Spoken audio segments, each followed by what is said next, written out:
before the tick of the first second, before the weaving of light into firmament, there was the expanse. It was not a place of simple blackness, for black is a color, a presence, and this was an absence. It was a profound, resonant void, a silence so complete it was a sound unto itself, a chthonic hum that vibrated in the non-space between potentialities. Imagine an ocean of ink, infinitely deep and without a surface, and within this ink, the suspended motes of what could be, shimmering with thoughts not yet thought and forms not yet conceived. This was the great before, the penumbra of possibility. The darkness had a texture, like velvet woven from solidified night. It was cool, not with the chill of ice, but with the utter neutrality of non-existence. To drift within it was to feel the slow, rhythmic pulse of creation in slumber. There were no stars to puncture its totality, no nebulae to smear it with color. There was only the deep, the endless, and the waiting. Sounds, as they would come to be known, did not exist. Yet, whispers of cosmic law drifted through the void like currents in a waveless sea. They were the fundamental axioms of being, the mathematical certainties that would one day govern the spin of a galaxy and the fall of a single leaf. They sang a song of pure logic, a crystalline music that was felt rather than heard, a sequence of truths that laid the groundwork for the symphony to come. Tension, of a sort, existed even here. It was the tension of a drawn bowstring awaiting release, the potential energy stored within the coiled spring of the cosmos. The void was pregnant with a singular, overwhelming will and omnipresent, omniscient consciousness that was the void and yet more than the void. It was the canvas, the painter, and the paint, all at once. This will dreamed, and its dreams were the nascent laws of physics, the faint outlines of angels, the ghost scent of a garden that would one day bloom. The atmosphere was one of sacred imminence, of a stage being set in the most profound darkness for a drama of unimaginable scale. The very fabric of this pre-reality seemed to thin in places, growing translucent with the pressure of the coming fiat lux. It was a time of pure potential, a breathless moment of cosmic inhalation before the first world-shattering exhalation. Every non-particle of the void tingled with anticipation, humming with the promise of purpose, unaware that with purpose would also come the seeds of pride, defiance, and the first great sorrow. The air, for there was no air, was thick with palpable electric stillness that was the true genesis of all things.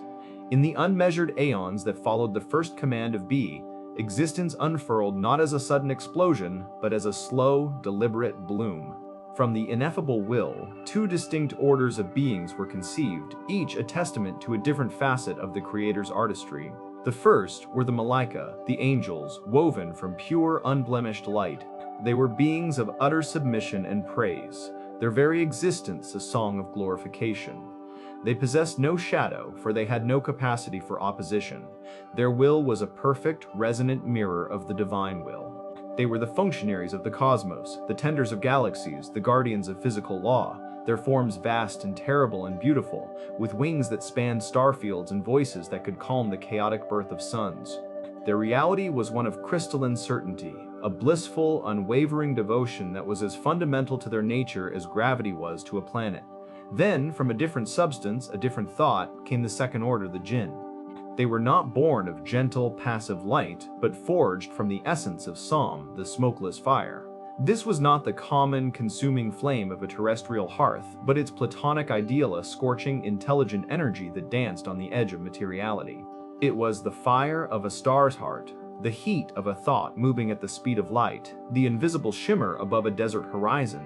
This origin granted the jinn a nature wholly different from the angels. Where the angels were submission, the jinn were volition.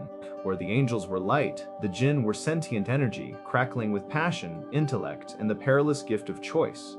They moved through the unseen dimensions, their forms fluid and shifting, their minds sharp and inquisitive. They built societies in the folds of reality, debated philosophy in the echoes of dying stars, and wrestled with the concepts of justice, power, and their own purpose. Among all the jinn, one was preeminent. His name was Azazil. He was not merely one among them, he was their zenith, the pinnacle of what a being of smokeless fire could become. His intellect was so vast that he could comprehend the most intricate workings of the cosmos, from the subatomic dance to the grand galactic waltz. His devotion was so profound that it became a legend. For thousands of cosmic cycles, he had worshipped the Creator with a purity and intensity that humbled even the angels of the highest spheres. They would gather in silent awe to listen to his praise, a song woven from logic and fire, a testament that was both intellectually rigorous and passionately ablaze. He was granted a station of immense honor, permitted to ascend to the celestial planes, to stand among the Malaika as an equal, even as their teacher in some matters. He was known as the Peacock of the Angels, a title earned for his unparalleled beauty and wisdom. His form, a column of pearlescent smokeless flame, radiated an aura of serene power and unshakable faith. He was the Creator's masterpiece of volitional worship, the living proof that a being given choice could, through its own will, choose perfect devotion. Within him, the fire of his origin was not a chaotic inferno, but a controlled, brilliant star, a beacon of piety in the vastness of the heavens. This was his context, his reality, a being of immense power, intellect, and honor, standing at the precipice of divine favor, his entire existence a monument to righteous choice. But the nature of fire is to strive upwards, and the nature of pride is to see no height as too great. The cosmos, for all its ordered grandeur, was a place of eternal, harmonious stasis. The angels praised, the laws of physics held firm, and the jinn exercised their will within the vast ordained boundaries. But a new thought rippled out from the throne of the Creator, a vibration that subtly altered the perfect hum of existence. It was a thought of succession, of stewardship, of a new form of being that would not be of light or of fire, but of something far more humble, far more paradoxical, clay. The announcement was not spoken in words, but impressed upon the consciousness of every sentient being in the celestial realms. A viceroy, a Khalifa, was to be fashioned for a terrestrial sphere yet to be fully formed. This new creation would be given knowledge, will, and a profound responsibility. The news was met with a spectrum of reactions, all filtered through the core nature of those who received it. The angels, in their purity, were perplexed. Their consciousness, a chorus of unified thought, posed a question born not of defiance, but of sincere confusion. Will you place upon it one who will cause corruption therein and shed blood, while we declare your praise and sanctify you? It was a question of pure logic. They had witnessed the occasional discord among the jinn and extrapolated the potential for chaos in a being gifted with will, but bound to a physical, decaying form. The Creator's response was simple, profound, and final. Indeed, I know that which you do not know. And with that, their questioning ceased, replaced by patient, obedient anticipation. But for Azazil, the news landed differently. It was not a query that formed in his mind, but a seed of disquiet. He, the most learned, the most devout, who had spent millennia plumbing the depths of divine wisdom, felt a subtle, cold stirring in his fiery core. Clay, the word itself felt heavy, dull, an insult to the celestial Thur. He, a being of brilliant, energetic fire, was to witness the elevation of a creature molded from mud. The thought was a dissonance in the perfect symphony of his devotion. He observed as the Creator's will gathered the elements for this new being, a fistful of dark soil from one future continent, a pinch of red earth from another, silty loam from a riverbed that did not yet exist, sand from a desert awaiting its sun. All the essences of the terrestrial sphere, its hardness and softness, its darkness and light, were kneaded together by an unseen hand. For an age, the form lay inert, a hollow, lifeless sculpture of clay drying under the non-light of the highest heaven. Azazil would circle it, his form of smokeless fire casting a shimmering, heatless glow upon the earthen figure. He saw its weakness, its fragility. He tapped its hollow chest, and the sound was a dull, empty thud, a vessel of dirt. His immense intellect, which had once been a tool for glorification, now turned to analysis and comparison. Fire is pure energy. It strives upward. It gives light. Clay is inert. It is pulled downward. It is darkness and weight. A subtle poison of arithmetic began to taint his thoughts. Greater than, less than. The logic was, to his mind, impeccable. His own essence was fundamentally superior to this lump of mud. The disquiet grew, nurtured by his silent, circular vigil, from a seed to a sapling of nascent resentment. He could not comprehend the wisdom in this. Was his eons-long devotion, the devotion of a superior being, to be overshadowed?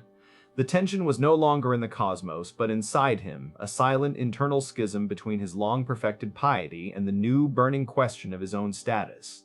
He was Azazil, the master of celestial knowledge, and for the first time he stood before a divine act that he could not understand. And in that gap of understanding, pride began to bloom like a dark flower. The moment arrived with a silent, cosmic intake of breath. Every angel, every jinn, every atom of the celestial planes turned its attention to the inert form of clay. The Creator, by an act of pure will, breathed a command, a secret, a fragment of the divine into the sculpture. The Ruh, the spirit, descended not as a gale or a whisper, but as an infusion of pure being. A light, subtle and warm, coursed through the earthen veins. The eyes of the figure, previously dull pits of dried mud, blinked open, and in their depths swirled the first dawn of human consciousness. He sat up, dust falling from his perfected form. This was Adam.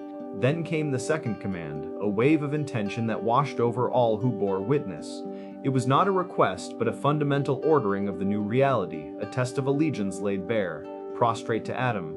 The response was instantaneous, a universe bending at the knees. The Malaika, beings woven from the very fabric of obedience, fell as one. Imagine 1,000,000,000,000 points of light, a galaxy of conscious stars, extinguishing their vertical pride to bow before the new creation. It was a single, harmonious wave of submission, a great cosmic sigh of fealty that rippled through the seven heavens.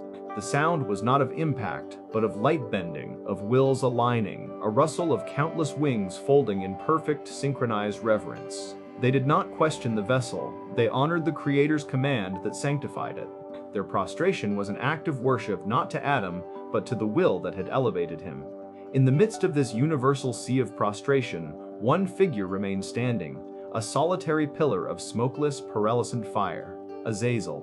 He stood erect, his form radiating a defiant heat, a stark vertical violation against the horizontal plane of obedience. The silence that followed the great wave of submission was more profound than the void that had preceded creation. It was a silence thick with meaning, with the weight of a choice being made, a choice that would crack the foundations of eternity. Every prostrate angel, every hidden jinn, was aware of the lone dissenter. The focus of all existence narrowed to that singular, unbending point of light and pride. The Creator's voice, which was not a voice but a pure impartation of knowledge, addressed him directly, filling the space that his defiance had created. The question was not born of ignorance, but of mercy, a final, open door to retreat. O Azazil, what prevented you from prostrating to that which I created with my own hands? Were you arrogant, or were you among the exalted? The question hung in the celestial air, shimmering with the potential for repentance. Azazil could have bowed. He could have admitted his error, his fleeting arrogance, and the cosmic order would have healed itself. But the sapling of resentment had grown into a mighty, unyielding tree within him.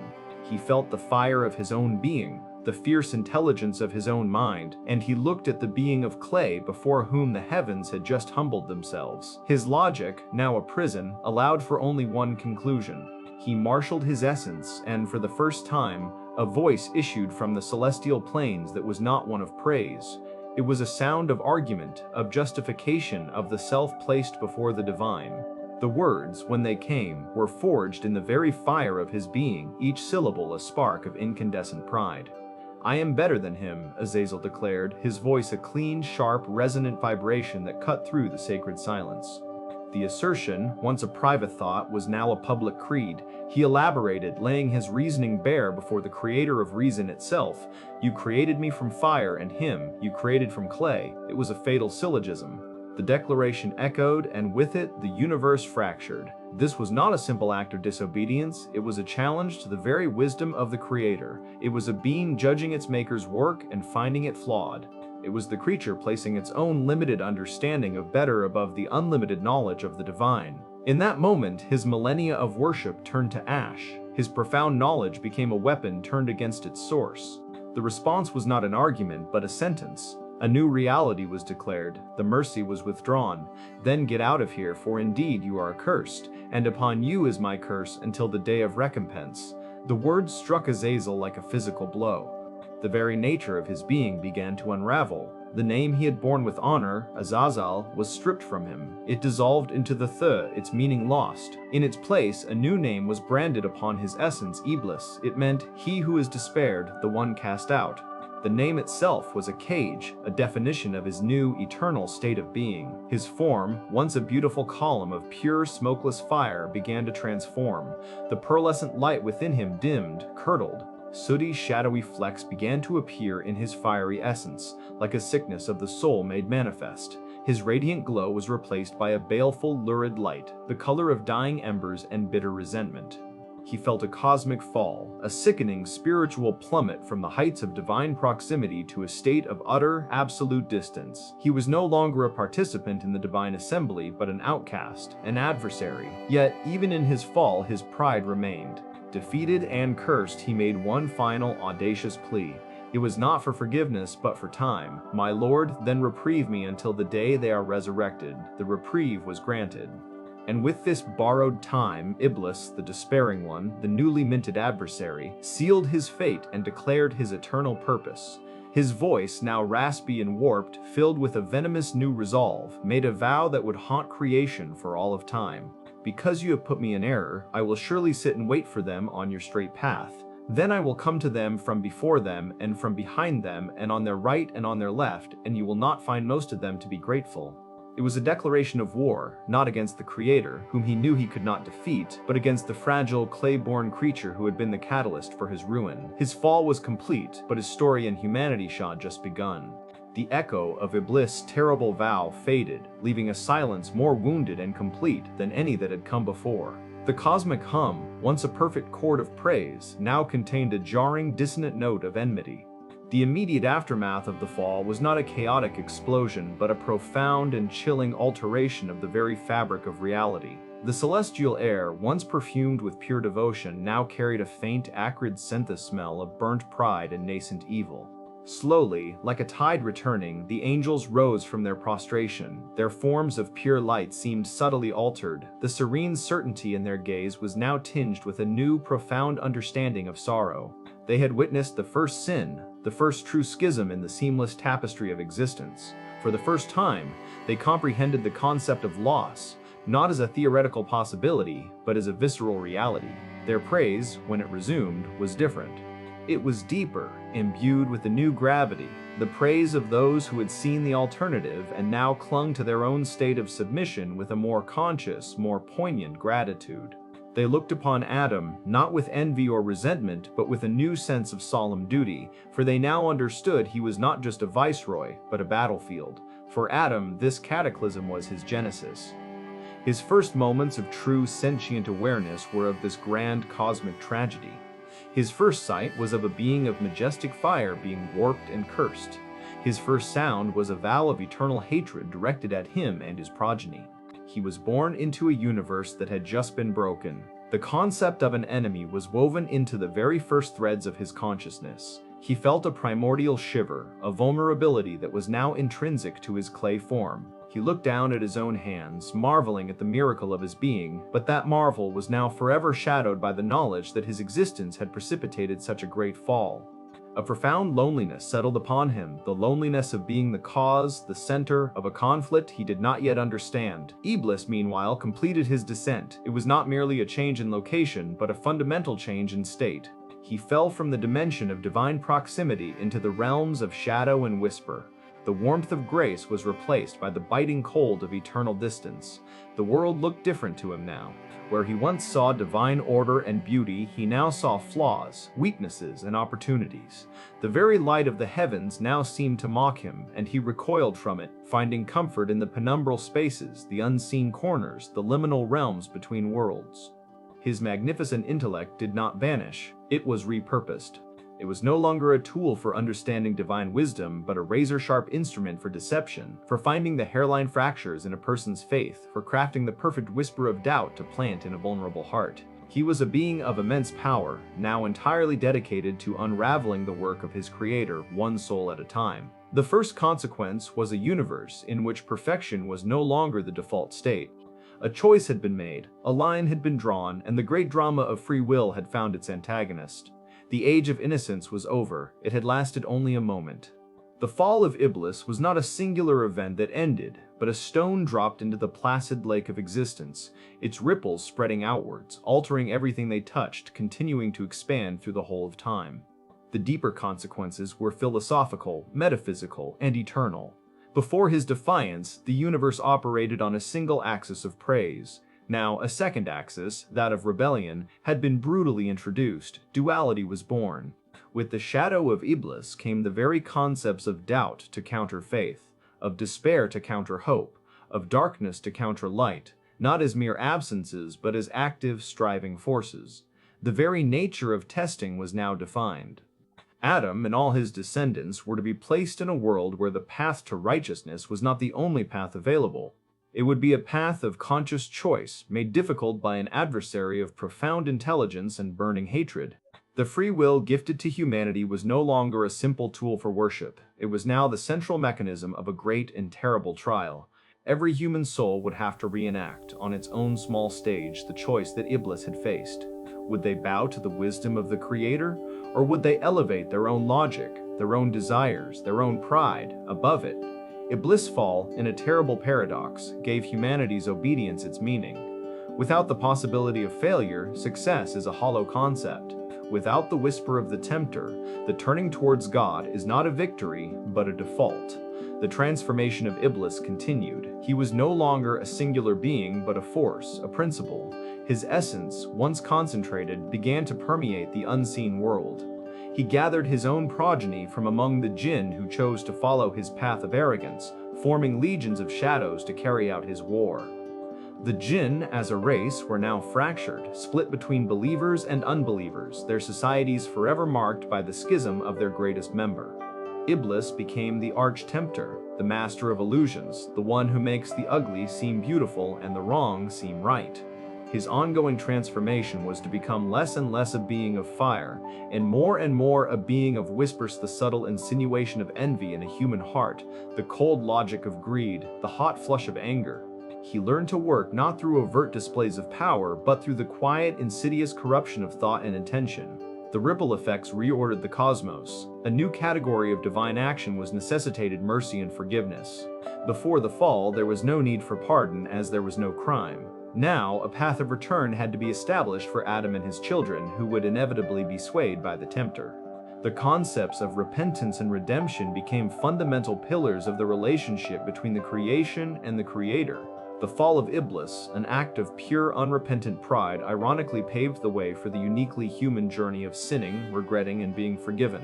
The universe was now a far more complex, dangerous, and beautiful place where the lowest fall was possible, but also where the greatest, most hard-won ascent could be achieved. And so, the stage, once dark and silent with potential, was now set.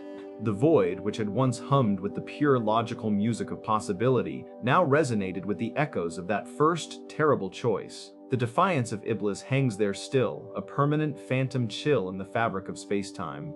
The darkness is no longer neutral, it is a space